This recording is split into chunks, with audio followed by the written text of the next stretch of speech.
అంటే అద్దంకిదాయక రాజకీయ శుభం కాడు పడ్డది అని ఒక చర్చ జరుగుతుంది. రాజకీయంగా అవకాశాలు రాకపోవడం అనే దాని విషయంలో నా 3 అంచెల్లో ఈ 20 సంవత్సరాల్లో కూడా పదవులు రాకపోయినా ఎక్కడ తగ్గిందిలే, ఎక్కడ తగ్గేది కూడా లేదు. మీరు ఒక మంత్రి కాళ్ళు మొక్కినట్లు వచ్చింది అది రేటు అర్థం కాలేదు. అది మన వెంకటరెడ్డి గారి దాంది.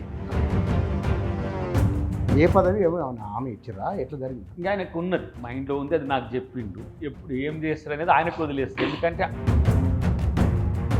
కాంగ్రెస్ పార్టీలో పక్కనున్న వాళ్ళే పదవి రాకుండా చేస్తారు. నేను మొదటిసారి కాంగ్రెస్ పార్టీ జాయిన్ అయినప్పుడు టికెట్ కోసం జాయిన్ కాలేదు. వాళ్ళే అనుకున్నారు, వాళ్ళే చేసిన చివరికి రాహుల్ గాంధీ పిలిచి మాట్లాడి నేనేం చెప్తే అది అంటారు. సార్ మీ గురించి మీరేం డిఫైన్ చేయాలో కూడా తెలుస్తలేదు. మీరే రాస్తుండ్రు, పిసిసి ప్రెసిడెంట్ అంటుండ్రు, మంత్రి అంటుండ్రు. ఫిరాయింపులను ప్రోత్సహించము అని చెప్పి మీరు ఎన్నికల ప్రచారంలో చెప్పి ఇవాళ ఫిరాయింపులను ప్రోత్సహించడం ఏమిటి? బీఆర్ఎస్ను పూర్తి నష్టం చేయాలని కాదు, వాళ్ళకు కూడా ఇంతకుముందు కేసీఆర్ గారు అంటుండే బీఆర్ఎస్లో పనిచేసిన వాళ్ళకి ఎవరికి ఆయన పెద్ద అవకాశాలు ఇవ్వాలి, వాళ్ళ ఫ్యామిలీకి తప్ప. 7 నెలల కాలంలో అంటే పరిపాలన మీద ఇంకా గ్రిప్ రాలేదేమో అనే ఒక గ్రిప్ అనే దానికంటే 7 నెలల్లో 3 నెలలు ఎన్నికలే అయినాయి. మనం ఇచ్చిన ఉచిత హామీల యొక్క నగదు ఖర్చు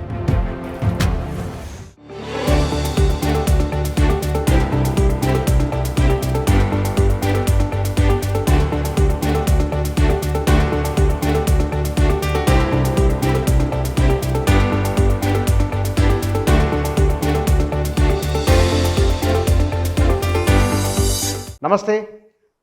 తెలంగాణ రాష్ట్ర రాజకీయాలు, ప్రభుత్వ విధానాలకు సంబంధించి వీటితో పాటుగా తన రాజకీయ భవిష్యత్తుకు సంబంధించి అద్దంకి దయాకర్ గారి ఆలోచన ఏమిటో తెలుసుకుందాం. వారు మన దగ్గర ఉన్నారు. సార్ నమస్కారం. నమస్తే బుచ్చన్న. కాంగ్రెస్ ప్రభుత్వం ఏర్పడడానికి ముందు మీతో మాట్లాడినాం, ఏర్పడిన తర్వాత మాట్లాడినాం. బహుశా 1-2 నెలల్లో ఏదో అవకాశం అని అన్నారు. బయట జరుగుతున్న చర్చ ఏమిటంటే అద్దంకి దయాకర్ రాజకీయంగా ఆయన శుభం కాడు పడ్డది అని ఒక చర్చ జరుగుతున్నది. అంటే ఇట్లా ఏమనుకోకండి మీరు, కానీ జరుగుతున్న చర్చ. మీ సమాధానం? శుభం అంటే మంచిదే కదా. ఇంకా అయిపోయినట్లు అయిపోయినట్ట, ఇంకా మొదలే కాలే.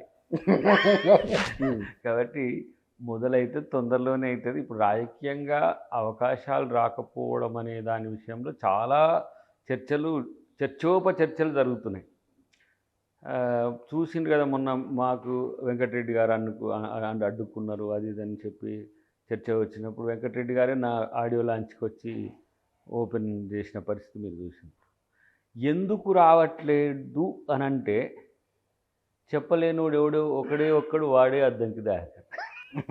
నా గురించి వివిధ రకాలుగా వివిధ హోదాల్లో ఉన్న వాళ్ళు ప్రజలు కూడా చెప్పుకుంటున్నారు, కానీ నాకు ఏం జరుగుతుందనే అంశంలో నాకు స్పష్టత ఉంది. సో కొంతమంది కుట్ర అంటారు, కొంతమంది ఏదో పెద్దది ఇస్తుందని ఆలోచనతో ఉంటారు. మా ముఖ్యమంత్రి గారు అన్న కాంచి ఇంకా హైప్ ఎక్కువైపోయింది ఒక మీటింగ్లో అన్న కాంచి. బట్ సందర్భం, సమయం ఇవి రెండు కూడా కలిసి వచ్చే సమయం తొందరలోనే ఉన్నదని నా అంచనా. అన్నిటికంటే ముఖ్యంగా నేను వేచి చూసే ధోరణి ఉండడం వల్ల కూడా కొన్ని అనుమానాలు వస్తున్నాయి. ఏమని, దయాకర్ సెటిల్ అయిపోయింది ఏదో సంథింగ్ అనేది ఒకటి, రెండోది ఆయనకి ఏం అవసరం లేనట్టుందిలే అనేది ఒకటి, తర్వాత ఏదో ఒక ఎకనామిక్ ప్యాకేజ్ ఇట్లాంటి ఏదో ఇచ్చేసి మనం సబటైజ్ చేసిన అనేది ఒకటి. దయాకర్ ఎప్పుడు కూడా ఎకనామిక్ ప్యాకేజ్ గురించో లేకపోతే తను కొట్లాడడానికో లేకపోతే పోరాడడానికో వెనకం చేసి రాజకీయాల్లో శుభం కార్డులు వేయించుకోవడానికి దయాకర్ ఉండడు. అది నీకు బాగా తెలుసు. ఓ రోజు మాలమానాడు అధ్యక్షునిగా, ఇంకో రోజు తెలంగాణ ఉద్యమకారునిగా, ఇప్పుడు కాంగ్రెస్ ఒక రకంగా ఉద్యమకారునిగా నా 3 అంచెల్లో ఈ 20 సంవత్సరాల్లో కూడా పదవులు రాకపోయినా ఎక్కడ తగ్గిందిలే, ఎక్కడ తగ్గేది కూడా లే. రేపు ఇంకేది వచ్చినా రాకపోయినా దీన్ని పెద్దగా సీరియస్గా తీసుకోను. కానీ నాకు ముఖ్యమంత్రి గారితో పాటు ముఖ్య నాయకులందరూ కూడా నాకు మద్దతుగా ఉంటారు అనేది తెలిసినాక నేనేమి ఆవేశపడాల్సిందో లేకపోతే నా ఏమేమి అవకాశాల కొరకు నేను వెంపర్లాడవడమో లేకపోతే వెతుకులాడడమో అవసరం లేదని నా అభిప్రాయం. ఇంకా నాలో ఏమంటాం, ఓపికను సహనాన్ని పెంచే ప్రక్రియ ఇది. మామూలుగా ఏంటంటే పదవి రాకపోతే ఆ రాత్రే అయిపోయి గిలగిల కొట్టుకొని ఆ పరిస్థితి నుంచి ఇంకా ఆ పరిస్థితి సమాధానపూర్వకంగా సావధానంగా తెచ్చుకుందాంలే అనేటట్టుగా ఉన్నది. ఎక్కడో ఒక దగ్గర సోషల్ మీడియాలోనే వచ్చింది. మీరు ఒక మంత్రి కాళ్ళు మొక్కుతున్నట్లు వచ్చింది అది. అది రేటు అర్థం కాలేదు. అది మన వెంకటరెడ్డి గారి దాంది. నేను నన్ను ఎప్పుడు ఆయన కౌగిలించుకుంటాడు ఎప్పుడు కూడా. నేను కూడా కడుపులో తలకాయ పెడతా. దాన్ని కాళ్ళు మొక్కినట్టు అది చిత్రీకరించి కొన్ని కొన్ని మీడియా సంస్థలు ఉంటాయి కదా, వాళ్ళ పాపం వాళ్ళకి టీఆర్పీ ప్రాబ్లం ఉంటుంది. ఇట్లయితే అంటే కడుపులో తల పెట్టి పట్టుకున్నారు మీరు. కానీ కాళ్ళ మీద వాళ్ళే. ఎప్పుడైనా నన్ను కూడా ఆయన ఇట్లా దగ్గరికి తీసుకుంటాడు, ఇట్లా మెడ మీద చేసి ఇట్లా దగ్గరికి తీసుకున్నప్పుడు తుంగతుర్తిలో కూడా మీరు చూడండి, అప్పుడు కూడా ఇట్లనే. ఆయన నేనేమంటా అంటే, వెంకటరెడ్డి గారు పూర్వాంకంలో నేను వెంకటరెడ్డి గారు ఎట్లా ఉన్నామో వాళ్ళకి తెలియదు. ఆ మీటింగ్ తర్వాత వాళ్ళిద్దరి మధ్యన ఘర్షణ, ఆయన హీరో నేను విలన్నో, నేను హీరో ఆయన విలన్లో లెక్క క్రియేట్ చేసిండు. వాస్తవానికి నిజంగా కూడా అన్నదమ్ముల లెక్క ఉన్నోళ్ళం మేము. ఎప్పుడైనా నాది అలవాటు, ఎవరితోనైనా ఇట్లా ఇట్లా ఏం దయాకర్ అని చెప్పి ఇట్లా అంటే నేను ఇట్లా పెట్టడం అనేది ఒక రివాజ్. ఎప్పుడు కూడా అంతే, కడుపులో తలకాయ పెడితే ఎవరికైనా సరే. అది దాన్ని ఇట్లా వంగిన ఫోటో అంతవరకు తీసేసి కాళ్ళు మొక్కింది అని అంటే, ఒకవేళ ఆ పరిస్థితే వస్తే వెంకరెడ్డి గారి విషయంలో నేను ఎప్పుడు బేసిజాలకు పోను. అసలు ఆ విషయంలో నేను అన్నలాగా పెద్దోన్ననే ఉద్దేశంతో కూడా చాలామంది దగ్గర బ్లెస్సింగ్స్ తీసుకుంటాం మామూలుగా, వయసులో పెద్దవాళ్ళు అయితే తీసుకోవడం తప్పేం లేదు. కానీ అక్కడ అసలు అది జరగలే. ఒకవేళ ఆ పరిస్థితి వస్తే ఆయన బ్లెస్సింగ్ తీసుకోవడం కూడా ఏం తప్పు కాదు. అంతటి సహకారం నాకు 2014లో 18లో తక్కువ, కానీ 14లో తను బాగా ప్రచారంలో, నా ఎన్నికల ప్రచారంలో ఉన్నాడు. అప్పుడు రాజగోపాల్ రెడ్డి గారు ఎంపీగా, నేను ఎమ్మెల్యే చేసినప్పుడు. తర్వాత కూడా ఎప్పుడు కూడా నా మీద గౌరవప్రదమైన ప్రేమ ఉంటుంది ఆయన. ఎందుకని అవలసి వచ్చింది అట్లా ఆ రోజు అంత మాట ఆయనను? ఇక అప్పుడప్పుడు మూమెంట్లో కిరణ్ కుమార్ రెడ్డి గారు మనకి ఏం పగా. వ్యక్తిగతంగానైతే నేను ఇంక చెప్పాలంటే, అప్పుడు రాజశేఖర రెడ్డి గారితో ఎన్నికల ప్రచారంలో ఉన్నా నేను, కాంగ్రెస్ పార్టీ జాయిన్ కాకముందు 2009లో. ఏమంటాం, మల్లెల వెంకట్రావు గారు, కారం శివాజీ, నేను మొత్తం స్టేట్ ఉమ్మడి ఆంధ్రప్రదేశ్ మొత్తం కాంగ్రెస్ పార్టీకి ప్రచారం చేసినాం అప్పుడు. 2009 నుంచి మీరు కాంగ్రెస్లో ప్రచారం. అప్పుడు హర్షకుమార్ గారి సింహగర్జన, మాలల సింహగర్జన తర్వాత నన్ను ఆహ్వానించింది ఎవరు రాజన్న. ఎందుకు నన్ను అట్లా తిడుతున్నావు, అది ఇది ఏమరా, నేనేం చేసినా మీకు నష్టం అని చెప్పి పిలిచిన తర్వాత, అట్లా కాదు కొంచెం పార్టీకి సహకరించండి అని చెప్తే నేనే. ఎవరు వైఎస్ఆరా? పొలిటికల్ ఫ్యూచర్ ఉంది, మంచి తెలుగు కల్లోనే ఉన్నావు, చదువుకున్నావు, ఎందుకు ఇదంతా అంటే గడ్జెస్ ఎందుకు, నీకు నేనేం వ్యతిరేకం. చీఫ్ మినిస్టర్, ఒక ముఖ్యమంత్రి ఈ మాట అన్నాడా? ఇదని నేను మీటింగ్లో ఆ రోజు కొంచెం బాగా, అప్పుడు 2-3 టీవీలు ఉండే, మంచి వైరల్ అయింది అది బాగా. అప్పుడే ఆయనను చాలా పరుష పదజాలం అంటే మన ఏంటిది వర్గీకరణ విషయంలో అనేసరికి చేసిండు, ఫోన్ చేసి మనసు నొచ్చుకున్నాడు. ఆయన నొచ్చుకున్నాడు ఒక రకంగా. ఏం రా దయా అని చేసిండు. నాకు రిస్ట్రిక్టెడ్ నెంబర్ నుంచి చూస్తే నాకేం తెలుసు ఏం నెంబర్ పక్క అన్న అంటున్నా. నేను రాజన్న అన్నాడంటే అన్నాను. సార్ సార్ అంటు రాజశేఖర రెడ్డి అనుకోవట్లేదు నేను రా సీఎంని అని అంటే సార్ సార్ సార్ అంటే, ఏంద్రా బాగా ఆవేశపడిపోతున్నావు, నువ్వు ఎక్కువ చేస్తున్నావు అది ఇది అనేసరికి, ఏమన్నా ఇక నిన్ను అనకపోతే ఎవరన్నా అంటా మేము అనుకున్నా నిన్నే అని ఇట్లా అన్న. లేదు రేపు వచ్చేయి నువ్వు అని. అప్పుడు నేను కలిసి తిరిగినప్పుడు కిరణ్ కుమార్ రెడ్డి గారు మన పెద్ద పిల్లకు హెచ్పిఎస్లో సీటు ఒక స్పెషల్ జీవో ఇచ్చింది. ఇప్పుడు అంటే అంత సాన్నిధ్యంతో వ్యక్తిగతంగా ఏముండదు కిరణ్ కుమార్ రెడ్డి గారితో. తర్వాత మూమెంట్లో చూస్తే ఆయనను ఇంతకంటే ఎక్కువ సీరియస్గా సాగరారం అక్కడ. తర్వాత నాకు అప్పుడప్పుడు ఇక్కడ పార్క్లో కలిసినప్పుడు ఇట్లా గుర్తుతాడు కడుపులో. ఇప్పుడు అంటే ప్రేమగానే నన్ను బాగా తిట్టినాను, తక్కువ తిట్టు అని అనుకుంటా అని. అంటే ఇప్పుడు నేను నా సొంతం కోసం నేను ఏం చేసుకున్నా, దేని కొరకైనా నేను ఈ తిట్టడం వల్లనో, తిట్టడం అనేది కూడా కాదు, ఈ ఆవేశం వల్లనో లేకపోతే ఈ స్పీచెస్ వల్లనో నా వ్యక్తిగతంగా నేనేం లబ్ధి పొందడానికి ఏం చేయలే. కానీ మనకి వెంకటరెడ్డికి మీకు ఎక్కడ మళ్ళీ ప్యాచప్ అయింది? ఎప్పటి నుంచో అనుకుంటున్నాం, సందర్భం కొరకు చూస్తున్నాం. మన ఇద్దరం కలిస్తే ఇప్పుడు ఏమవుతుందంటే జరిగే పరిణామాలు వేరు, ప్రతిదానికి వారిని నిందిస్తున్నారు. ఇప్పటికే నా వల్ల ఒక రకమైన మానసిక ఇబ్బంది ఎదుర్కొన్నాడు. అయ్యో అంతే కదా, ఇక నేను అనడం అన్నాడు దానివల్లనైతే, అరే నా తమ్ముళ్ళు లాంటోడికి ఇట్లా ఎట్లా అంటాడు. అసలు ఇంకోటి, రెండో అక్క కలిసింది, ఓ రోజు పార్కులో కలిసింది, ఇక ఫీల్ అవుతుడు కాదు. ఏమన్నదంటే, నువ్వు అన్న ఇట్లా తిట్టుకోవచ్చా, ఇదేమన్నా పద్ధతేనా, ఎట్లా ఉన్నారు మీరు అంటే అట్లా మేము అట్లా ఉన్నాం కాబట్టి అనేసరికి ఇప్పుడు ఏం చేయమంటావు చెప్పు, పోయి ఏం చేయమంటే అది చేస్తే చెప్పు అంటే నువ్వు ఏమన్నా చెయ్యి పో, ఏం చేస్తావో చెయ్యి, కానీ నువ్వు వెంకరెడ్డి గారిని కలవాలంటే ఇక అప్పుడు అనిపించింది పోయి నువ్వు టైం తీసుకో నేనే వస్తాను. అంటే 2-3 టైమ్స్ కలుద్దాం అనుకున్నప్పుడు కొంత అంత జనం ఉండే, ఇక ఆడ మాట్లాడుకోలేని పరిస్థితి ఉండే. కానీ మళ్ళీ తర్వాత ఒకరోజు అనుకొని కలుద్దాం అనుకున్న తర్వాత ఉత్తమ్ రెడ్డి గారి ఇంటికాడ కలిసినాం. అట్లా కలుసుకున్నారు. కలుసుకున్నాం. అది మీరు కాలు మొక్కినట్టు ప్రచారం అయింది అది. అది కీరవాణి గారికి కూడా మనం సత్కారం, ఇది ఫస్ట్ టైం ఎవరు అసలు ఆస్కార్ వచ్చిన తర్వాత ఎందుకో స్టేట్ గవర్నమెంట్స్ జాతీయ ప్రభుత్వం కూడా ఎప్పుడు ఆయనకు సన్మానం చేయలే, అంత పెద్ద అవార్డు తెచ్చినందుకు కూడా. అవును, చేయాల్సిందే కదా. ఇక నేను నా సినిమాకు గద్దరన్న వల్ల వారు వచ్చినందుకు మురళి గారి ఆలోచన చేసి, బొమ్మ మురళి గారు చేసి అన్న మనం ఇట్లా చేద్దాం అని అంటే బాగుంటుందని చెప్పేసి ఆయనకు ఇక మనకర్త మణికి ఒక మణి కిరీటం లెక్క ఒకటి వెంకరెడ్డి గారితో పెట్టించాను. ఆయనకి ఇంకో కనెక్టింగ్ ఏంటంటే కీరవాణి గారు అంటే బాగా ఇష్టం కూడా వెంకరెడ్డి గారికి. సో ఆయనకు సన్మానం అవుతుంది, నీ ఆడియో లాంచ్ అవుతుంది, 2 అవుతాయి, మనం పోదామని చెప్పి ఆ రోజు దాదాపు 3 అవర్స్ ఉన్నాడు, 2.5-3 అవర్స్ ఉన్నాడు. ఆ ఊరి వచ్చి ఆడియో లాంచ్ చేసి వెళ్ళిపోతే వారికి సన్మానం చేసి అన్నాడు. బట్ గదరన్న పాట వినేసరికి ఇంకా ఆయన ఇంకా చాలా రోజుల నుంచి అది వైరల్గా ఉంది, అది ప్రైవేట్ సాంగ్ అనుకున్నారు చాలామంది. అవును, కానీ ఇక స్టూడియోలో ఇవంతా చూసేసరికి అరే సినిమా పాట బాగుంది, ఇది మంచిగా అవుతుంది అని చెప్పి కీరవాణి గారి పాట ఫస్ట్ ఉన్నది, చాలా మీనింగ్ఫుల్గా ఉన్నది, నీ సొంత స్టోరీ కాదా అంటుండే అప్పుడు. అంటే నా బయోగ్రఫీ అనుకున్నాను, కాదు ఇది ఇట్లా ఉన్నది నేషనల్ పాన్ ఇండియా మూవీ అనేసరికి అయితే కలిసి చేద్దాం చూద్దాం ఎట్లా జరుగుతుంది ఇంకేది అని చెప్పి కొంత తెలుసుకున్నాడు దాంతో. సో రేపు చూడొచ్చు. కానీ పెద్దగా వైరుధ్యాలు ఉన్నది కాదు, కానీ మీడియా సృష్టి అని చెప్పి నేను తప్పించుకోలేను. కానీ నాకు అవకాశం రానప్పుడు కూడా ప్రతిసారి వారిని బాగా కన్ఫ్యూజన్లో ఉన్నారు మీరు. You are still in confusion. నాకు నేను ఇప్పుడు కన్ఫ్యూజన్ అనే దానికంటే ముఖ్యమంత్రి గారితో మాట్లాడిన తర్వాత నాకు క్లారిటీ ఉన్నది, ఆయనకు నన్ను ఏం చేయాలనే దాని పట్ల ఆయనకు స్పష్టత ఉంది.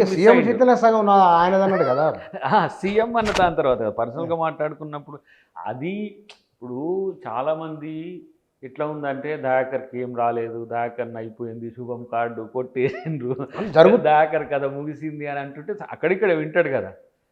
విన్నప్పుడు నాకు కొంచెం గౌరవాన్ని పెంచడానికి ఆయన పెద్దరికంతో చేసిన ఏమంటారు కామెంట్గా చూడొచ్చు మనం అది. ఎందుకంటే దయాకర్ నాకంటే ఏం తక్కువ కాదు అని చెప్పడం వల్ల ఆయన గొప్పతనాన్ని పెంచుకోవడంతో పాటు నన్ను తగ్గకుండా చేసిండు అంతే. ఇంకా నాకు స్పిరిట్ ఇంకా కొట్లాడే అంటే ఏ పదవి ఆమె ఇచ్చిరా ఎట్లా జరిగింది ఇంకా ఆయనకు ఉన్నది మైండ్లో ఉంది, అది నాకు చెప్పిండు. ఎప్పుడు ఏం చేస్తారు అనేది ఆయనకు వదిలేస్తారు. ఎందుకంటే నాకంటే నా బలాలు బలహీనతలు తెలిసిన వ్యక్తి నన్ను సుదీర్ఘకాలం పాటు అబ్జర్వ్ చేస్తున్నాడు రాజకీయంగా. నేను తనకు వ్యక్తిగతంగా మరింత దగ్గర కానప్పటి నుంచి కూడా నేను నా గురించి ఆలోచిస్తున్న వ్యక్తి. దయాకర్ లైన్ ఎట్లా ఉంటుంది, ఎందుకు అంతకుముందు తను కూడా కొంచెం ఎక్కువ ఈ ఏమంటాం ఈ అగ్రెసివ్ పాలిటిక్స్లో ఉన్నోడు కాబట్టి పొటెన్షియల్ లీడర్స్ ఎవరు అనుకున్నప్పుడు కొంతమంది అనుకున్నప్పుడు మాతో కలిసిండు కూడా, ఆయన వేరే పార్టీలో ఉన్నప్పుడు కూడా. అప్పటి నుంచి కూడా నా మీద ఒక ఆలోచన ఉంది. బట్ అది ముఖ్యమంత్రి గారు మాత్రమే చేసేది కాదు, నా పదవి ఏదైనా అటు అధిష్టానం ఉంటుంది ఇటు పార్టీ ఉంటుంది కాబట్టి. సో ఏ టైం కాంగ్రెస్ పార్టీలో పక్కనున్న వాళ్ళే పదవి రాకుండా చేస్తారని ఒక ప్రచారం ఉన్నది. కొన్నిసార్లు అది ఒకవేళ అనుకుందాం వారికి నాకు పదవి రాకుండా చేయడం వల్ల సీఎం కాదు, సీఎం ఆయన ముఖ్యమంత్రి మీరే పోటీ అవుతారు అసలు అనే సీఎం అంటలేండి నేను, నా ఉద్దేశం సీఎం కాదు. అంటే పక్కనున్న వారు అంటే పక్కనున్న వాళ్ళు మీ జిల్లా వాళ్ళు ఉమ్మడి జిల్లా వాళ్ళు కావచ్చు ప్రచారం. ఇప్పుడు ఆ విషయంలో నా బలహీనత కూడా మీకు చెప్తా. నేను ఈ ల్యాబింగో పైరవినో లేకపోతే ఈ తరహా కొంచెం ఇట్లాంటివి నాకు అలవాటు లేదు మొదటి నుంచి కూడా. సో దానికి కొంత ఏదో కన్సోల్ చేయడం ఇట్లా ఏం, నేను స్ట్రైట్గా ఫైట్ చేయడం వరకు మాత్రమే నా ఎజెండా ఉంటుంది. ఫలితం ఎప్పుడు కూడా నేను ఫలితం ఆశించను అనేది కాదు, ఫలితం కోసం ఎదురు చూడను. ఇప్పుడు చాలామందికి తెలియదు, ఇది 2-3 సార్లు కూడా చెప్పినాను. నేను మొదటిసారి కాంగ్రెస్ పార్టీలో జాయిన్ అయినప్పుడు టికెట్ కోసం జాయిన్ కాలే. టికెట్ ఇస్తే అనే హామీ పార్టీ ఇవ్వలే నాకేం. రాజు గారు కానీ, దామోదర నరసింహ గారు కానీ, ఇంకా కొంతమంది పెద్దలు ఆ రోజు పొన్నాల లక్ష్మయ్య గారు కానీ జాయిన్ అయ్యేటప్పుడు ఏంటి, ఏదో ఒక మంచి అవకాశం నీకు ఇస్తాం, ఎమ్మెల్యే అని ఏం చెప్పలేము కానీ అని ఎమ్మెల్యే సీట్ ఇచ్చింది నాకు. అఫ్ కోర్స్ అప్పుడు బ్యాడ్ లక్, టీఆర్ఎస్ ఓడిపోయాను. సెకండ్ టైం కూడా ఇప్పుడు ఇదంతా ఒక పెద్ద సర్కిల్, ఇంతమందిని కన్విన్స్ చేయలేను నేను, ఇంతమందితో కాని పని కూడా ఉండలేను. కాబట్టి వస్తే వస్తుంది, లేకపోతే లేదా, అందరితో మంచిగా ఉండే ప్రయత్నం చేసినప్పుడు ఏమైంది, తక్కువ ఓట్లతో ఓడిపోయిన వాళ్ళు ఎవరైనా లిస్ట్ వేస్తే నేను కూడా ఉన్న దాంట్లో 2300తో ఓడిపోయాను. సో మరి దాకరికి ఆప్ట్ చేద్దామనంటే కొంతమంది నన్ను వ్యతిరేకించిన వాళ్ళు ఆ ప్రయత్నం చేసుకున్నారు. But end of the day ఆ రోజు స్క్రీనింగ్ కమిటీ చైర్మన్ భక్తచరణ్ దాస్ గారు ఉండడం, వ్యక్తిగతంగా నేను తనకు తెలియడం, రాహుల్ గాంధీ గారికి కూడా నేను కొన్ని మీటింగ్లో, నేను మందకృష్ణ గారు అప్పుడు ఎస్సీ ఎస్టీ అట్రాసిటీ చట్టం మీద పోరాడినప్పుడు ఆయన మన మీటింగ్కు చీఫ్ గెస్ట్గా రావడం, తర్వాత ఇంటెలిజెన్స్ రిపోర్ట్లో కూడా దయాకర్ మంచి పొటెన్షియల్ లీడర్ అని చెప్పడం వల్ల నన్ను ఎక్కడికో పోతే అక్కడి నుంచి పిలిపించి నువ్వు అందుబాటులో ఉండంటే ఆ టికెట్ ఇవ్వమని చెప్తారేమో అని, అంటే అందుబాటులో ఉన్నావు, నేనేం సీరియస్గా ప్రయత్నం చేయాలి, అందుబాటులో ఉన్నామంటే ఉన్నా. వాళ్ళే అనుకున్నారు, వాళ్ళే చేసింది. చివరికి రాహుల్ గాంధీ పిలిచి మాట్లాడి నేనేం చెప్తే అది అన్నాడు, నువ్వు పోటీ చేయమంటే చేస్తా, లేదంటే లేదు, పని చేయమంటే ఇప్పుడు ఎవరికైనా టికెట్ ఇచ్చింది అనుకోండి, నేరుగా వాళ్ళని తీసుకొని వెళ్ళి నేను పోటీ చేసినట్టే పని చేస్తాను కూడా చెప్పిన. కోర్స్ అప్పుడు కూడా టికెట్ ఇచ్చింది. ఇంకా అప్పుడు కుట్రలు జరిగినాయి డెఫినెట్గా, అది ఇప్పటివరకు కోర్టులోనే ఉంది, అది ఎప్పుడు బయటకు వెళ్తుందో తెలియదు. కానీ నేను ఎప్పుడు వెంపర్లాట లేదు అని చెప్పడానికి, మొన్న కూడా అప్లికేషన్ చేసుకోకపోతే నేను తుంగతుర్తికి ద్రోహం చేసినట్టు. తుంగతుర్తి నుంచి నాకు టికెట్ కావాలి అని అప్లికేషన్ పెట్టింది కదా పోయినసారి, ఒకవేళ అప్లికేషన్ లేకపోతే అప్లికేషన్ పెట్టుకోకపోదు. దానికి తోడు సరే లాస్ట్ టైం తక్కువతో ఓడిపోయిన కాబట్టి అప్లై చేసుకుంటే మంచిదని కూడా ముఖ్యమంత్రి గారు అప్పుడు పీసీసీ ప్రెసిడెంట్ ఉన్నప్పుడు ప్రయత్నం చేయి జరిగింది, చేసింది. కానీ అన్నీ సీక్వెన్స్ బాగానే ఉంది. ఇదంతా వేరే వాళ్ళు పార్టీలోకి వచ్చి రాగానే పదవులు వస్తున్నాయి, మీకు ఎందుకు రాలేదు? అంత అర్హత లేదేమో నాకు వచ్చి. సార్ మీ గురించి మీరేం డిఫైన్ చేయాలని కూడా తెలుస్తలేదు. ఇప్పుడు నేను దేనికి, ఇప్పుడు మీరే రాస్తుండ్రు, పీసీసీ ప్రెసిడెంట్ అంటుండ్రు, మంత్రి అంటుండ్రు, ఒక ముఖ్యమంత్రి తప్పితే రాయని పదవి లేదు. రాజ్యసభ అన్నారు, తర్వాత చాలా పదవులు వచ్చినాయి, టీవీలో పేపర్లో చాలా పదవులు వచ్చినాయి. మరి ఇన్నిటికి అసలు ఒక ఎమ్మెల్యే వదిలేస్తే ఇన్నిటికి అర్హత వచ్చిందా, నేనే పరేషాన్ అవుతున్నా, అసలు ఏమవుతుందో తెలియని పరిస్థితిలో. బట్ నేనేందో నాకు తెలుసు, బట్ నేను అనుకుంటున్నదో, నేను నా స్థాయికి తగ్గి పదవి వచ్చినా కూడా దాన్ని నేనేం తీసుకోను, మళ్ళీ ఎవరికైనా ఇచ్చేస్తే. ఎందుకంటే చూద్దాం అదేంటంటే ఒకవేళ ఇప్పుడే నేను ఎందుకు చెప్తున్నా అంటే, అట్లని చెప్పి ఎవరి కోసమో మీన్స్ ఎవరో అడ్డుకుంటారనో ఎవరో ఏదో అంటారనో నన్ను నేను తగ్గించుకునే ప్రయత్నం చేయను, తగ్గే ఉంటున్నా. మరీ ఏమంటారు, ఓపికకు సహనానికి కూడా హద్దు ఒకటి ఉంటుంది అంటారు కదా, అది తగ్గితే దయాకర్ అంటే కూడా బతకడు. దయాకర్కి పదవి లేకపోయినా మరి ఎవరు కూడా అంత తగ్గొద్దు. మరి దేనికైనా త్యాగం చేయమంటే చేస్తాం, కానీ తగ్గడం అంటే కాని పని అది. అసలు వద్దు నీకు ఇయ్యం 2028కి మళ్ళీ ఏదైనా చూద్దాంలే అంటే కూడా ఓకే, కానీ అట్లని చెప్పి నువ్వు ఆ పని చేయి ఈ పని చేయంటే అది జాబ్ సాటిస్ఫాక్షన్ కూడా ఉంటుంది. మనం వదిలేసింది ఏ స్థాయి నుంచి, ఇప్పుడు దయాకర్ అంటోడు ఎమ్మెల్యే స్థాయి నుంచే ఉన్నాడు, ఓడిపోయింది ఎమ్మెల్యేగానే, కంటెస్ట్ చేసింది ఎమ్మెల్యేగానే. సో అక్కడికంటే తగ్గినాం అనుకో, నేను కానీ తెలంగాణ వచ్చిన తర్వాత పదవి రాకుండా పలానా పదవి వెనక్కి వస్తుంది, పలానా పదవులు అని చెప్పి ఒక డజన్ దాకా పదవులు వచ్చిన ఏకైక నాయకులు మీరే ఉంటారు. అప్పుడు కూడా నీకు తెలుసు కదా బాగా. అవును, టీఆర్ఎస్లో కూడా ఎమ్మెల్యే టికెట్ వస్తుంది, మంత్రి అవుతాడు అని చెప్పేసి 2014లో ఈ చర్చ జరిగింది. ఈ మంత్రి అనేది ఏదైతే ఉందో అది కంత్రిది అయింది. టికెట్లు ఎగిరిపోతున్నాయి, టికెట్లు పోటీ చేస్తే ఓడగొట్టే ప్రయత్నం జరిగింది, మొత్తం జరిగింది అది. కానీ ఇక్కడ సరే మీ విషయం అట్లా ఉండని, కాంగ్రెస్ పార్టీ గతంలో బీఆర్ఎస్ ఎట్లయితే కాంగ్రెస్ వాళ్ళని జాయిన్ చేసుకున్నదో, ఫిరాయింపులను ప్రోత్సహించము అని చెప్పి మీరు ఎన్నికల ప్రచారంలో చెప్పి ఇవాళ ఫిరాయింపులను ప్రోత్సహించడం ఏమిటి? ఇప్పుడు నువ్వు మంచిగా నేను మంచిగా ఉంటే అంతా మంచిగా జరుగుతుంది. నేను కంట్రోల్ నేను అనుకో, నీకు చెప్పరు తప్పించుకోనన్నా పోవాలి, లేకపోతే నువ్వు కంట్రోల్ కావాలి. ఇప్పుడు కేసీఆర్ ఆ కంత్రి మాటలు మాట్లాడుతుంది కాబట్టి ఇంకా వాళ్ళకు ఓడిపోయినా కూడా దాని తాలూకు ఏమంటారు అంశాల్లో స్పష్టత రావట్లే. మాకు ఇంకా 10 మంది ఎమ్మెల్యే ఇప్పుడు 10 మంది ఎమ్మెల్యేలు తెచ్చిరు. ఇప్పుడు నాకు ఒక జోక్ ఏం గుర్తొస్తుంది అంటే, బాగా ఊరవలసిన కోడి వచ్చి చికెన్ షాప్ ముందు తొడగొట్టినట్టు ఉంటుంది. నన్ను కొట్ట నన్ను కొట్టమంటే కొట్టనా, మరి నువ్వు కొడతా అంటే నేను కూడా కొడతా మరి. లేదు ఇప్పుడు ఇద్దరు బీజేపీ వాళ్ళు అట్నే అండి, బీఆర్ఎస్ వాళ్ళు అట్నే అండి. ఇప్పుడు మాకు 64 కంటే ఎక్కువ సీట్లు ఎందుకు, మీరేం డిస్టర్బ్ చేయకపోతే? కాబట్టి నువ్వు డిస్టర్బ్ చేసేదానికి నేను ఎందుకు ఊరుకోవాలి?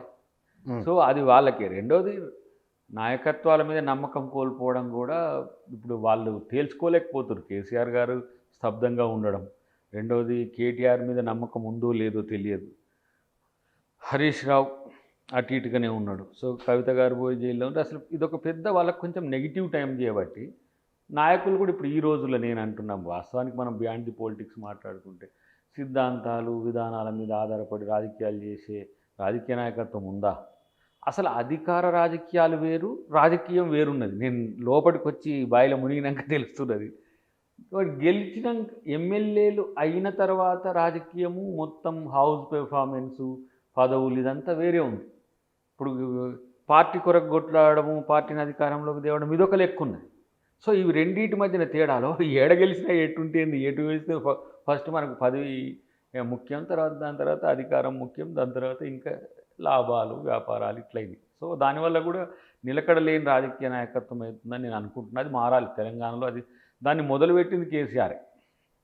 అంతకుముందు రాజశేఖర రెడ్డి గారు మీరు చెప్తారు, అది ఉమ్మడి ఆంధ్రప్రదేశ్లో. తెలంగాణకు మొదటి ముఖ్యమంత్రిగా కేసీఆర్ గారు చేసిన అతి దారుణమైన సంఘటనలో ఈ పార్టీ ఫిరాయింపు రాజశేఖర రెడ్డి కానీ ఇక్కడ కాంగ్రెసు ఉనికి లేకుండా చేయాలని బీఆర్ఎస్ చేసిన కారణంగా బీజేపీ బలపడింది. ఇవాళ మీరు బీఆర్ఎస్ లేకుండా చేస్తే కనుక మీకు గట్టి పోటీదారు బీజేపీ అవుతుంది, లేదా మరొక ప్రాంతీయ పార్టీ కూడా రావచ్చు. అప్పుడు కాంగ్రెస్ కూడా ఇబ్బందులు పడుతుంది. పెద్ద బేసిజాలకు ఏం పోనక్కర్లేదు. నెక్స్ట్ టార్గెట్ మాకేందంటే దేశంలో బీజేపీ అయితే రాష్ట్రంలో కూడా బీజేపీ అవుతున్నది. ఎందుకంటే మొన్న వాళ్ళు చచ్చి బీజేపీని బతికించాల్సిన అవసరం లేకుండా ఎంపీ ఎలక్షన్స్లో 39 సీట్లు ఎమ్మెల్యేగా వచ్చి 0 సీట్లు ఎంపీలు రావడం ఏంటి?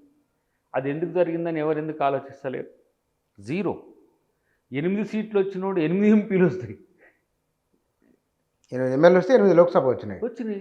మరి ఇక్కడ 39 ఎమ్మెల్యేలు వచ్చినోనికి 39 రాకపోయినా పక్కన పెట్టి కానీ 3 అన్న రావా, 2 అన్న రావా, 1 అన్న రాదా? ఈడ మ్యాచ్ ఫిక్సింగ్ కనబడతలేదా? కాబట్టి వాళ్ళు చేసిన అకృత్యాల కోసం బలి చేసుకుంటున్నారని అనిపిస్తుంది. అది పిటిఎస్ట్ మూమెంట్. బీఆర్ఎస్ను పూర్తి నష్టం చేయాలని కాదు, వాళ్ళకు కూడా ఇంతకుముందు కేసీఆర్ గారు అంటుండే ఏం ఎత్తుకోవాలనో తెలియదు వాళ్ళకని. ఇప్పుడు ఏం ఎత్తుకోవాలనో వాళ్ళకి అర్థం కావట్లేదు. ఇంత రాజకీయ స్పష్టత ఉంది. బోటాబోటీ మెజారిటీ కాంగ్రెస్కి ఇచ్చిండ్రు, బలమైన విపక్షంగా మీకు ఇచ్చిండ్రు.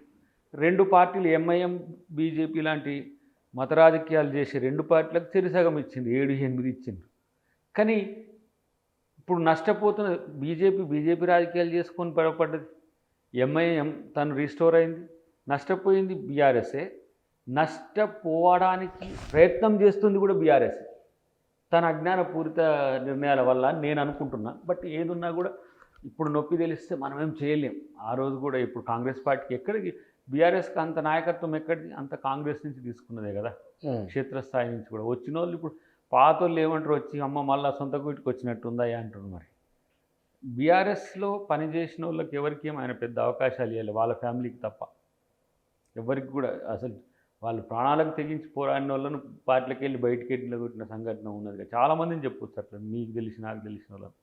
చివరికి నేను చెప్పేది కూడా ఏంది, తాళును తీసుకొస్తే ఒడ్లు కావు, నాయకులను తయారు చేసుకోవాలి పార్టీలు. పక్క పార్టీల నుంచి వచ్చిన వాళ్ళంటే ఇప్పుడు మా పార్టీలంతా మళ్ళీ మా పార్టీకి వచ్చి నాదే ఈ పార్టీ అంటారు మాకంటే ముందే. కానీ ఇక్కడ చంద్రబాబు నాయుడు హస్తం ఉన్నది. బీఆర్ఎస్ను లేకుండా చేయడమే చంద్రబాబు నాయుడు వ్యూహం. ఆ వ్యూహాన్ని ఇక్కడ అమలు చేస్తున్నాడు. ఇప్పుడు జగన్ వస్తే ఏమందరూ ఒకసారి ఆలోచించు. జగన్ అక్కడ పవర్లోకి వస్తే ఇక్కడ కాంగ్రెస్ పార్టీని ఎట్లా నష్టం చేయాలని చూసేది. ఎలక్షన్ల ముందు ఆ ప్రయత్నాలు కూడా జరిగినాయి. అది ముఖ్యమంత్రి గారు కూడా అప్పుడు పీసీసీ ప్రెసిడెంట్ కూడా కామెంట్ చేసి అయినాక కూడా చేసింది. చంద్రబాబు గారు రావడం ఏంటంటే రేవంత్ రెడ్డి గారికి వారు గతంలో పూర్వాంకంలో బాస్గా ఉన్నారు కాబట్టి వారి పగ ఏదో ఇక్కడ ఎగ్జిక్యూట్ చేయడానికి అవకాశం ఉందనే ఒక ఊహాగానాలు వస్తున్నా కాంగ్రెస్ పార్టీ డెఫినెట్గా ఈ రాష్ట్రంలో మళ్ళీ అధికారంలోకి రావడం అనేది కాదు, బీఆర్ఎస్ లాంటి రాజరికపు ఛాయలు ఉన్న పార్టీలకు భవిష్యత్తు ఉండకుండా చేయడమే లక్ష్యంగా పనిచేస్తుంది. ఇప్పుడు మరి అట్లా అనుకుంటే టీడీపీ వస్తున్నది, బీజేపీతో కలిసి పవన్ కళ్యాణ్ తర్వాత ఇంకెవరో పార్టీ ఉంది కదా, వాళ్ళు కలిసి ఒక వేదిక ఆంధ్రప్రదేశ్ మాదిరిగా చేసి ఇక్కడ మళ్ళీ మమ్మల్ని వ్యతిరేకంగా కూటమి రావాలని చూస్తున్నట్టుగా అట్లా కూడా వార్తలు వస్తున్నాయి. మరి దానికి ఏం చెప్దాం? సో ఆ కూటమి ఒక వ్యూహాత్మకంగా వచ్చి ఇక్కడ బీఆర్ఎస్ లేకుండా చేసి కూటమి పేరుతో ఎన్నికల పోటీ చేస్తే కనుక కూటమి వర్సెస్ కాంగ్రెస్ అవుతుంది. కూటమిలో బీఆర్ఎస్ ఉండదని ఎందుకు అనుకుంటున్నారు? ఇంకా మొత్తం కాంగ్రెస్ పార్టీలో చేరికలు అయిన తర్వాత కూటమి ఇంకా ఏముంటుంది? ఇప్పుడు కూటమిలో బీఆర్ఎస్ ఏంటంటే సందిగ్ధ అవస్థ. ఇప్పుడు వాళ్ళు ప్రయత్నాలు చేస్తున్నారు పొత్తా విలీనమా అనే ఆలోచనతో ఉన్నారు. ఇక ఏం లేదని బండి సంజయ్ మాట్లాడారు కదా, పొత్తు లేదు విలీనం లేదు. బండి సంజయ్ గారు ఈ స్థాయిలో జాతీయ స్థాయిలో వాళ్ళ అవగాహనలు వేరు కదా. సో ఇప్పుడు కమ్యూనిస్టులతో పొత్తు లేదనేది ఇక్కడ మా నాయకులం అంటాం, కానీ ఇండియా కూటమిలో కమ్యూనిస్టులు పొత్తే కదా మొత్తం. సో అది ఇప్పుడు సిపిఐ ఉండొచ్చు కాకపోతే సిపిఎం లేదు కదా. సో విధానాల పరంగా అంచెలంచెలుగా ఉండే వ్యవస్థలో ఎవరు ఎప్పుడు ఎందుకు కలుస్తారనే విషయంలో నాకు బీఆర్ఎస్ మాతో లేదు, మా ఎరీనాలో లేదు. సో బీజేపీతో ఉంటుంది అది. కాబట్టి ఉంటారా చస్తారా అనేది వాళ్ళ మీద ఆధారపడి ఉంటుంది. అది ఇక్కడ ఒకటి, చంద్రబాబు నాయుడు అధికారంలోకి వచ్చిన వెంటనే ఖమ్మం జిల్లాకు సంబంధించిన నాయకులు, కాంగ్రెస్ నాయకులు, మంత్రులుగా ఉన్నవారు కూడా వెళ్ళి తెలుగుదేశం పార్టీ ఆఫీస్కి వెళ్ళడం. చంద్రబాబు నాయుడు హైదరాబాద్కు వచ్చిన తర్వాత ఇక్కడున్న వాళ్ళు కొందరు అంటే పూర్వం తెలుగుదేశంలో ఉన్న వాళ్ళు వెళ్ళి కలవడం, వాళ్ళు తిరిగి కాంగ్రెస్లోకి రావడం, ఇదంతా ఏమిటి? స్క్రీన్ ప్లే, దర్శకత్వం ఎవరిది? ఇక్కడ టీడీపీ మిత్రులకు కూడా నేను చాలాసార్లు చూసిన కదా, కాంగ్రెస్ మీద ప్రేమ ఉండే. ఇక్కడ హైదరాబాద్ నుంచి మొత్తం అటు నిజామాబాద్ కానీ ఎక్కడ టీడీపీ కొంత శ్రేణులు ఉన్నా కూడా కాంగ్రెస్ గెలవాలనే కాంక్షతో ఉండే. వాళ్ళు టెక్నికల్గా ఎన్డీఏతో ఉన్న ఆంధ్రప్రదేశ్లో పూర్తిగా బీజేపీతో కలిసి చేసినా కూడా ఇక్కడ కేసీఆర్ గారికి వ్యతిరేకంగా వాళ్ళు చేసింది. సో ఆ క్రమంలో మేము కూడా చేసినామని కోట్ చేసుకోవడానికి చేసింది. గత ఎన్నికల్లో పొత్తు ఉన్నారు కాబట్టి ఆ ప్రేమ అట్లా ఉంది. ఆయన ఏం చేసి డీలింగ్ చేసుకొని అటు ఎన్డీఏతో ఉన్నాడు, ఆ కూటమితో ఉండబట్టి అందరూ అట్లా అనుకున్నారు. కానీ టీడీపీకి సాఫ్ట్ కార్నర్ ఎందుకు కాంగ్రెస్ మీద ఉంటుందంటే, ఓ గతంలో పొత్తు ఒకటి, తెలంగాణలో ప్రతిపక్షంగా కాంగ్రెస్ రావాలని బీజేపీయేతర బీఆర్ఎస్యేతర న్యూట్రలిస్టులు కూడా కోరుకున్నారు చాలామంది. అసలు వాళ్ళకి పుట్టుకతో కాంగ్రెస్ అంటేనే పడదు, అయినా కూడా కాంగ్రెస్ కోటేసింది. గతంలో ఈటల రాజేందర్ గారికి అక్కడ ఏది హుజురాబాద్ ఎప్పుడు మాజీ మావోయిస్టులు, మాజీ కమ్యూనిస్టులు, మాజీ జనశక్తులు ఎప్పుడు కూడా బీజేపీకి ఓటు చేయలే, ఆ పువ్వు గుర్తు అనేదానికి చేయలే. ఈటల రాజేందర్ కోసం ఆసారి చేయాల్సి వచ్చింది వాళ్ళు. అట్లనే కాకుండా పర్సన్ చూసి ఇక్కడ పార్టీ కాంగ్రెస్ అయినా సరే వ్యక్తి ఏ విచారధార లేకున్నా సరే కాంగ్రెస్ని గెలిపించబట్టి ఈ విజయం వచ్చింది. ఇంకా ఒక 10-12 సీట్లలో కొంత అటు ఇటు అయిపోయింది, లేకపోతే మీకు 85-90 మధ్యన సీట్లు వస్తుండే. అదొక మంచి కాంగ్రెస్ అసలు లేకుండా చేయాలనుకుంటే ప్రజల మధ్యన ఉన్నారనేది మర్చిపోయింది అక్కడ. కానీ ఇక్కడ ఇరు రాష్ట్రాల ముఖ్యమంత్రులు కలవడం వలన నిజంగానే ప్రధానంగా పోతిరెడ్డిపాడు సమస్య ఉన్నది. మన కృష్ణా జలాల మీదనే 2 రాష్ట్రాల మధ్య ఉంది. వారు ఆ విషయాన్ని మినాయించి మిగతా మాట్లాడుతూ ఏమున్నాయనిగా ఇద్దరు ఆ విషయాలు మినాయించిందని ప్రకటన వచ్చింది ఏమన్నా లేదు. కృష్ణా జలాల విషయంలో ఇప్పుడు కృష్ణా రివర్ బోర్డు కానీ, అపెక్స్ కౌన్సిల్ కానీ, అటు గోదావరి రివర్ బోర్డు కానీ నీళ్ళు ఎన్ని కావాలో మాట్లాడుకున్నాడు తప్ప పోతిరెడ్డిపాడు విషయం ఏమిటి? ఇవాళ పాలమూరు రంగారెడ్డి, రేవంత్ రెడ్డి ముఖ్యమంత్రి నియోజకవర్గంలో కోడంగల్ లిఫ్ట్ ఎత్తిపోతల డిపెండ్ ఆన్ పాలమూరు రంగారెడ్డి. పోతిరెడ్డిపాడు నీళ్ళు రోజుకు 5-6 టీఎంసీలు తీసుకొని పోయినా ఏం మిగులుతాయి? అక్కడ వచ్చేది 30 రోజుల వరద. ఇప్పుడు దానికి నేనేమంటున్నా అంటే, ఇంతవరకు అయితే బ్రజేష్ కుమార్ మిశ్రా ట్రిబ్యునల్ ఇచ్చిన అవార్డుని అయితే ఇంతవరకు షేర్ చేయలేదుగా మిగులు జలాల మీద. దాన్ని ఇంప్లిమెంట్ చేయడానికి 2 రాష్ట్రాలు కొట్లాడాలి. తర్వాత కృష్ణాకు ఎవ్రీ 4 ఇయర్స్కి వచ్చే డ్రాట్ ఏదైతే ఉందో దీన్ని మనం డిఫైన్ చేసుకొని నీటి వాటాను పంచుకోవాలి. ఎవ్రీ 20 ఇయర్స్కు దీర్ఘకాలిక కరువు వస్తుంది. అంటే ఈ బ్రజేష్ కుమార్ మిశ్రా రికమెండేషన్స్ను కృష్ణా గోదావరి నదుల అనుసంధానాన్ని ఇవి 2 ప్రభుత్వాలు మాట్లాడుకుంటే, నేను ఇప్పుడు చర్చల్లో లేను, మనం ఎందుకంటే వాటి మీద కొంత స్టడీ చేసి ఉన్నాం కాబట్టి నేను కూడా ఒక ఆ కమిటీస్ వచ్చినాక నోట్ ఇచ్చే ప్రయత్నం చేస్తాను. ఎందుకంటే ఒక 4-5 వేల టీఎంసీలు గోదావరి సగటున సముద్రం పాలవుతున్నాయి. కృష్ణాది కూడా వరద వచ్చినప్పుడు 2-3 వేల టీఎంసీలు సముద్రంలో కలుస్తున్నాయి. వీటిని స్టెబిలైజ్ చేయడం ఎలా? ఈ రెండు నదుల మధ్యన మనం ఎక్కడి నుంచి లింక్ చేయగలం? ఇది గనక తీసుకొచ్చి మనం పులిచింతల లేకపోతే నాగార్జున సాగర మనం ఒక లింక్ కనుక చేసుకోగలిగితే ఎంత లిఫ్ట్ అయినా సరే, కాళేశ్వరం ఏమో పనికి రాకుండా అయిపోయింది. ఆ లిఫ్ట్లు ఏందో ఇప్పుడు అది ఏందో అసలు అదొక ఏంది కాలరాత్రి లెక్క అయిపోయింది కాళేశ్వరం. కాళేశ్వరం బాగానే ఉంది కానీ కాంగ్రెస్ వాళ్ళు దాన్ని బాగా కాలయాపన చేయడం వల్ల వాళ్ళు అంటున్నారు బీఆర్ఎస్ వాళ్ళు. నేను ఇప్పుడు మైక్ టీవీని తీసుకుపోయి చూడు, ఇప్పుడు వరద వస్తుంది కదా, ఏం జరుగుతుందో చూడమని. నీళ్లు మనకిచ్చుకోవడానికి మనకేమీ బేసి చాలు. ఇప్పుడు మేము కట్టిన నాగార్జున సాగర్ నుంచి కేసీఆర్ ఉన్నప్పుడు నీళ్ళు ఇవ్వలేదా? మేము కట్టిన శ్రీశైలం నుంచి నీళ్ళు తీసుకోలేదా? పవర్ తీసుకోలేదు. ఎందుకు? ప్రజల డబ్బు అది, కాంగ్రెస్ డబ్బు బీఆర్ఎస్ డబ్బు కాదు కదా. నేనేమంటున్నా అంటే ఒక ఎమికబుల్ సొల్యూషన్ రావాలంటే చంద్రబాబు గారు అప్పుడు లేరు, జగన్ గారు వీరి మధ్య చర్చ జరిగినప్పుడు చాలా కాంగ్రెస్ పార్టీలో ఉన్నా కూడా చాలా ప్రపోజల్స్ మేము కూడా మీడియాలో చెప్పినాం. సరే అప్పుడు మమ్మల్ని కలిసే అవకాశం లేదు, కానీ ఇప్పుడు మీరు కూడా పబ్లిక్ డొమైన్ నుంచి ఉంటారు కాబట్టి, పబ్లిక్ లైఫ్ నుంచి ఉంటారు కాబట్టి మీరు ఆ అధికారుల కమిటీకి మీరు రికమెండేషన్స్ మీ యొక్క అభిప్రాయాలు ఇవ్వచ్చు, ఇటు మంత్రుల కమిటీకి కూడా ఇవ్వచ్చు. ఎందుకంటే నీటిని వాడుకోలేక మనం పంచాయతీలు పెట్టుకోవడం వల్ల వచ్చే వాటర్ వార్స్తో ప్రజలకేమీ లాభం జరగదు. కాబట్టి వాటరే కాదు, రేపు ఈ ముఖ్యమంత్రుల సమావేశం తర్వాత ఏర్పడబోతున్న కమిటీల వల్ల ఎకనామిక్ క్యారిడార్స్ కూడా డెవలప్ అవుతాయి. తర్వాత రోడ్స్ ఈ లింక్ ఏదైతే ఉందో ఈ 2-3 ప్రపోజల్స్ కూడా చాలా మంచి వస్తున్నాయి బయట నుంచి. కాబట్టి మనంగా ప్రజలుగా లేదంటే పౌర సమాజంగా ప్రభుత్వాల యొక్క కలయికను మరింత ఎన్రిచ్ చేయాలంటే మీ విలువైన సూచనలు వాళ్ళకి ఇవ్వాలి. కానీ అక్కడ జగన్ గారు కానీ ఇక్కడ మన చంద్రశేఖరరావు గారు కానీ ఏదో ఇది రాజకీయ ఎత్తుగడలో భాగంగా ఇవన్నీ జరుగుతున్నట్టు కాదు కదా. 2-3 మంచి అభిప్రాయాలు మీ ఏమన్నా ఉంటే పంపించండి. ఒక పెద్ద ఆయన నాకు చెప్పిండు మీ ముఖ్యమంత్రి గారికి చెప్పమని. ఇప్పుడు ఎగ్జాంపుల్ హైదరాబాద్ నుంచి బెంగళూరు 6 లేన్ పోతున్నది, దానికి మీరు కర్నూలు బెంగళూరు వరకు ఒక ఏమంటారు ఎక్స్క్లూజివ్ ట్రైన్ ట్రాక్ వేయండి. 180 కిలోమీటర్స్ తెలంగాణ కదా అప్ టు కలంపూర్, 15 కిలోమీటర్సే కదా కర్నూలు. కానీ కర్నూలుకు మహబూబ్ నగర్కు ఉన్న బంధం ఎట్లుంటుంది? అసలు కర్నూలు వేరే జిల్లా కూడా అనుకోరు. అది వాళ్ళకి పట్టణం అంటే ఏంది ఎడ్జసెంట్గా నీకున్న కర్నూలు పక్కన ఉంటుంది కాబట్టి పోతాడు. అట్లా కొన్ని సూచనలు చేస్తుండ్రు. ఇప్పుడు ఈ నుంచి డ్రై పోర్ట్ బందర్ మీకు అదే ఎక్స్క్లూజివ్గా ఒక రోడ్ వేసింది అనుకోండి, మీకు ఫాస్టెస్ట్ రూట్ అయితే 2 అవర్స్లో పోతుంది. అట్లనే ఇప్పుడు ముంగనూరు మన ఏంది వరంగల్ ఏంటిది మన ఎయిర్పోర్ట్ అన్నట్టే Mamnoor, at the same time Paloncha కూడా ఉంది. పాలొంచ ఉంటే మీకు రామాలయానికి భక్తుల రద్దీ పెరుగుతుంది.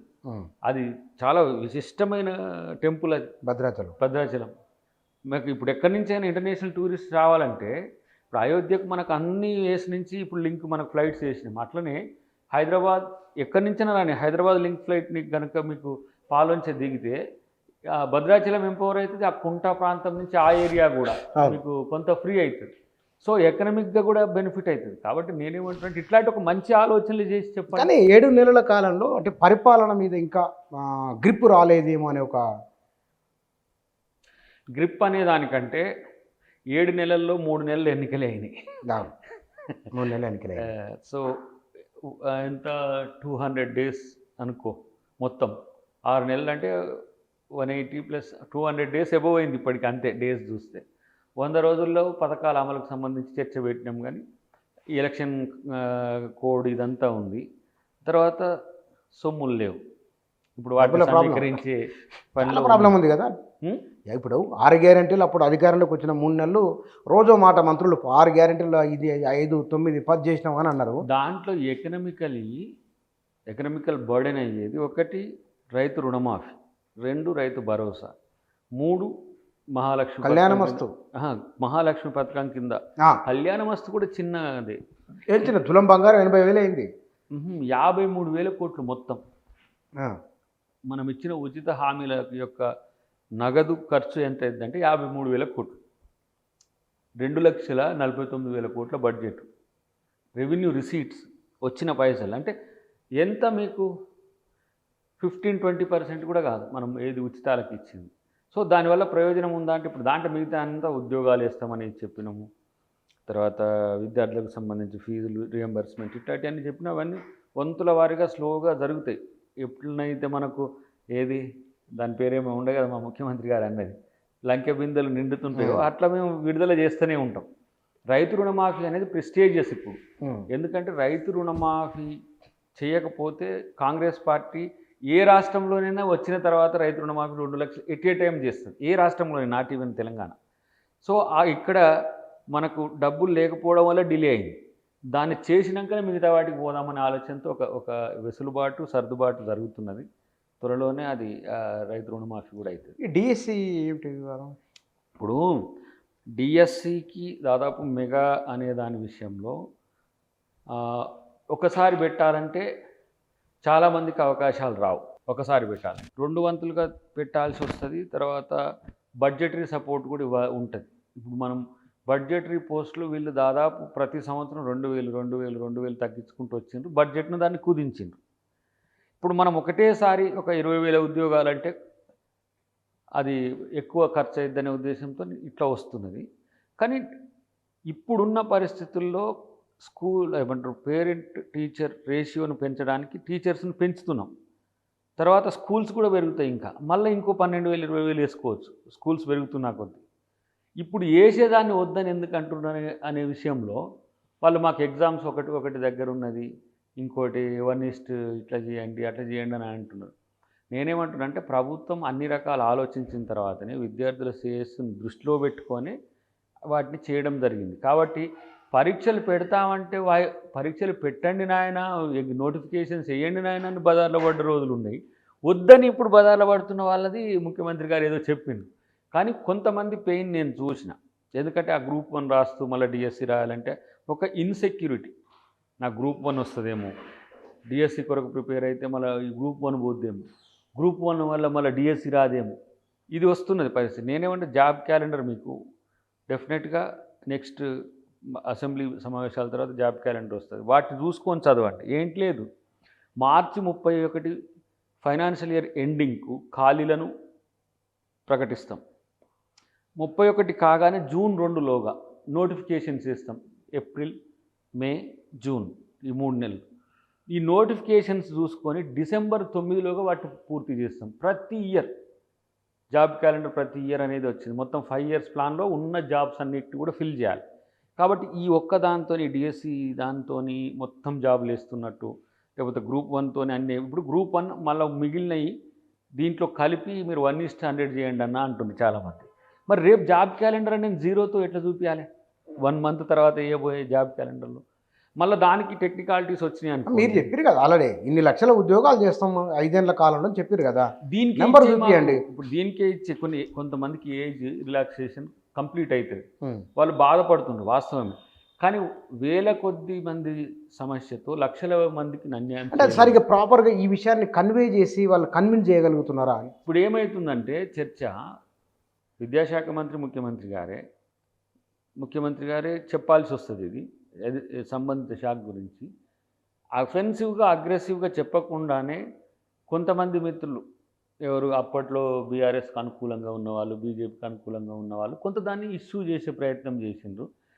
అది చేసిందనే మిషతోని విద్యార్థులకు నిరుద్యోగులకు ఉన్న సమస్యలను పక్కన పెట్టలేము. చాలామంది మహిళలు కూడా ఏజెన్సీ ప్రాంతం నుంచో లేకపోతే రూరల్ ప్రాంతం నుంచి చేస్తారు కదా, కొంతమంది కనెక్టివిటీ ఉండి వాళ్ళు అన్న ఇది నిజంగా ఇబ్బంది అవుతుందన్న ఇట్లా అన్నప్పుడు కొన్ని సందర్భాల్లో వందల వేల మంది కోసం ఈ లక్షల మంది ప్రయోజనాల కోసం చేస్తే నష్టపోయేది చదువుకుంటారు.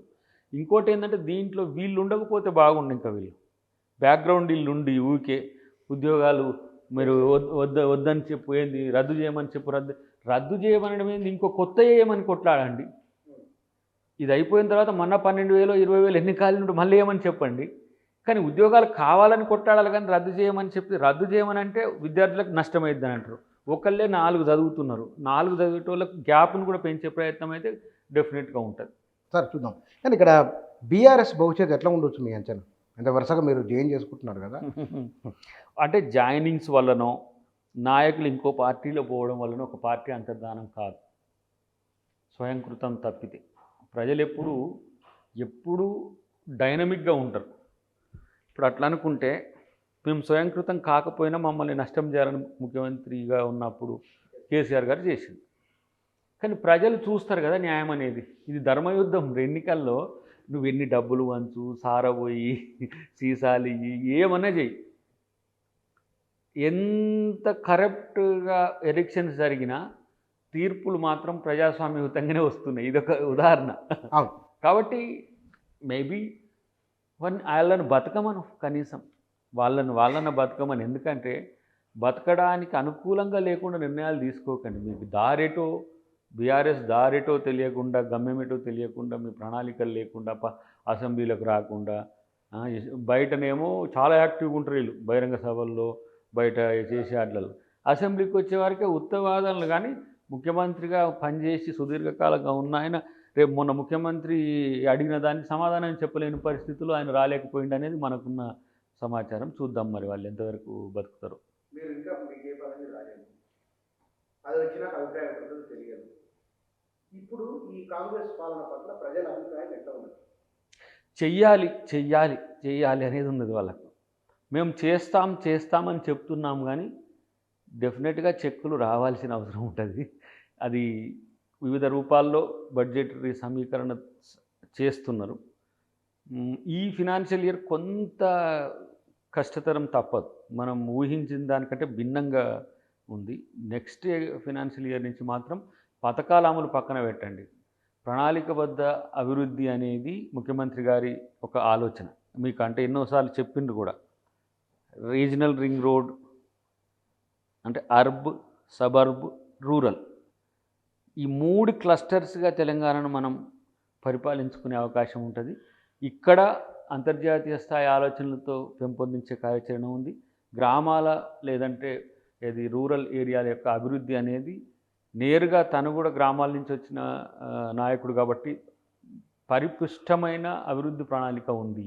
ఆర్థిక శక్తిని పెంచడమే కాదు, ఇప్పుడు వాళ్ళు ఊరికే జీడిపి పెరిగిందని చెప్తా ఉండే. నిజమైన నగదు పేదోని చేతిలో, బతుకు తెరువు కాదు, బతుకు కోసం తెలంగాణ, బతికేదే తెలంగాణ అనే విధంగా డెఫినెట్గా ముఖ్యమంత్రి గారి ఆలోచనలు ఉన్నాయి. విద్యా వైద్యంతో పాటు కొనుగోలు శక్తిని పెంచి నాణ్యమైన ఒక బతుకును తెలంగాణ వాళ్ళు బతకడానికి భారతదేశంలో ఇంకే రాష్ట్రం కూడా తెలంగాణ కంటే మెరుగ్గా ఉన్నదని అని చెప్పుకునే విధంగా చేసేదే వారి యొక్క ప్రణాళిక. Thank you sir, thank you very much. Thank you. సమకాలీన అంశాలు అవి ప్రభుత్వానికి సంబంధించినవి, రాజకీయాలకు సంబంధించిన వారి రాజకీయ భవిష్యత్తుకు సంబంధించిన అంశాలపైన వారి అభిప్రాయాలు ఇవి. Thank you.